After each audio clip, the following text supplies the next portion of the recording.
Baik, Pak Kiai, ada pertanyaan, bagaimana maksud dari pada ayat surat Al-Waqiah itu yang la yamassu ilal mutahharun?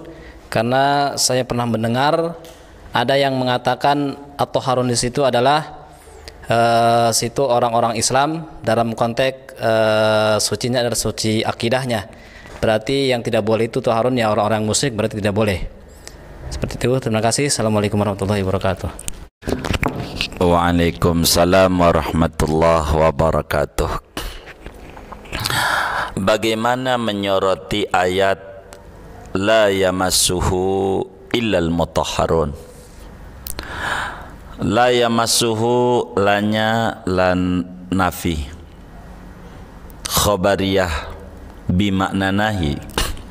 Ada yang bilang la yamassuhu illal mutahharun, ada orang bilang tidak suci, tidak boleh memegang Al-Quran kecuali yang suci. Maknanya suci ini daripada kesyirikan. Jadi sehingga asal muslim boleh walaupun tak punya wudu. Ini adalah keliru di dalam mentafsiri seperti demikian itu. Sebagaimana keliru orang mentafsiri la yamassuhu nya kembali ke Lauhul Mahfuz, dan al-mutahharunnya adalah malaikat. Tidak boleh memegang akan Quran di langit kecuali malaikat. Itu sih nggak usah diomongin. Andai kita disuruh pegang juga Quran yang di langit, mana bisa juga lagi. Begitu, yang agak-agak aja itu. Ini hu itu ad-dhamir ila aqrabi madhkur. Dhamir itu baliknya kepada yang paling dekatnya. Fi kitabim maknun, itu sebelumnya itu ayatnya itu dhamirnya. Maka dhamir Quran ini adalah Quran yang kita pegang. Al-mutahharun kalau maknanya malaikat, ini akan menjadi sulit untuk diartikan. Kenapa?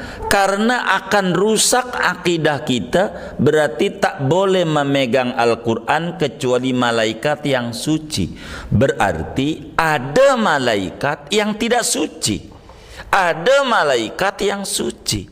Yang boleh pegang malaikat yang suci. Malaikat yang tidak suci tak boleh pegang. Tambah rusak akidahnya dari Ahlus Sunnah wal Jamaah. Yang paling enak seperti apa yang dalam Kifayatul Akhyar.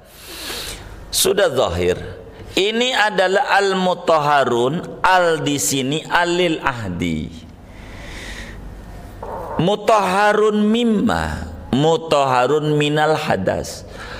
Orang yang suci dari hadas. Sebagaimana di dalam hadis yang diriwayatkan oleh Imam Tabarani, di dalam Mu'jam At-Tabarani, Imam Daraqutni di dalam Sunan Ad-Daraqutni, Imam Baihaqi dalam Sunan Al-Baihaqi, Imam Hakim di dalam kitab Mustadraknya, termasuk Imam Malik di dalam Al-Muwatta'nya, la yamassul Qur'ana illa tahir.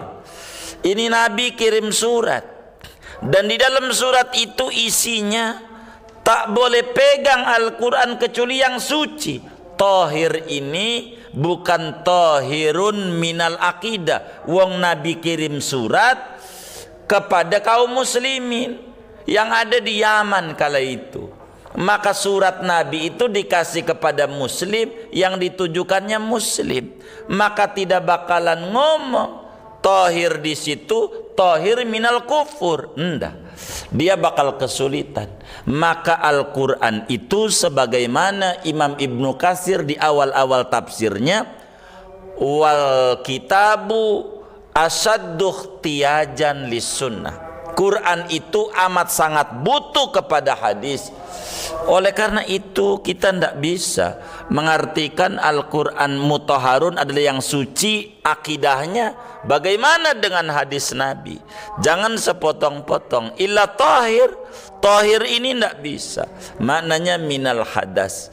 Maka andai kita benerin orang yang berkata bahwa maksudnya mutahharun muslim, tahir akidah, yang suci akidah. Kalau muslim enggak punya wudu boleh pegang Quran, kita taslimi pendapat itu, andai kita balikin ke akhirat nanti, kita hadapkan di mahkamah Rabbul Jalil, Allah subhanahu wa ta'ala. Kata Allah yang dibenerin dia, bahwa yang megang Quran kudu muslim, suci akidahnya, walaupun gak punya wudu gak apa-apa. Maka kita orang madhab Syafi'i, madhab Malik, madhab Hanafi, madhab Hambali, punya wudu pegang Quran, maka lebih bagus lagi. Sebab lagi pegang Quran gak punya wudu gak apa-apa, apalagi punya wudu, nurun ala nurin. Namun bila nanti di akhirat, di mahkamah Rabbul Jalil, yang Allah bilang pegang Quran kudu punya wudu, seperti apa yang dikata oleh Imam Syafi'i yang luar biasa ilmunya, Imam Malik, Imam Hanifah, Imam Ahmad bin Hanbal, mazhab 4, kudu punya wudu. Cukup buat dia nganterin ke neraka, enggak usah enggak sholat, enggak usah enggak puasa Ramadan, cukup setiap mau pegang baca Quran punya wudu, enggak mau pegang Quran enggak punya wudu, mau ngadres Quran enggak punya wudu, cukup dia. Maka disebut oleh Imam Ibnu Mas'ud, rubbatalin lil Qur'ani wal Qur'anu yal'anu. Berapa banyak orang yang baca Quran, Quran melaknat dia gara-gara pemikirannya keliru, keluar daripada manhaj, daripada ulama-ulama madhab. Oleh karena itu, illal mutahharun adalah maknanya minal hadas, kecuali yang suci dari hadas. Ini maknanya. Yang dihitabi Quran adalah muslim. Justru kalau non muslim memegang Quran yang enggak punya wudu, yang dia kagak ngerti itu kitab suci, enggak dihitabi orang non muslim. Maka keliru sekali kalau orang mengata al mutahharun maknanya adalah ilal muslimun, kecuali muslim. Orang kafir enggak, orang kafir enggak ngerti dia, orang gereja aja enggak ngerti dia pakai sepatu, kentut-kentut dia, nyanyi jalan terus saja dia, enggak ngerti peraturan. Oleh karena itu kita muslim itu ilal mutahharun maknanya minal hadas, dan ini banyak di dalam berbagai kitab-kitab tafsir bisa dibedah. Jadi mau bagaimanapun madhab ulama kita itu sangat hati-hati. Andai dibawa ke akhirat tetap kita bakal menang. Begitu. Andai kata Allah enggak punya wudu boleh pegang Quran, lah kita enggak salah punya wudu, namanya preventif. Tapi kalau kata Allah kudu punya wudu, cukup buat anda masuk neraka.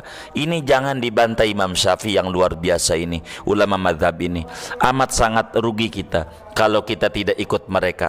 Fas'alu ahla dzikri in kuntum la ta'lamun. Selamat kita ikut mereka, karena mereka yang lebih mengerti tentang sunnah dan Al-Quran. Wallahu a'lam bishawab.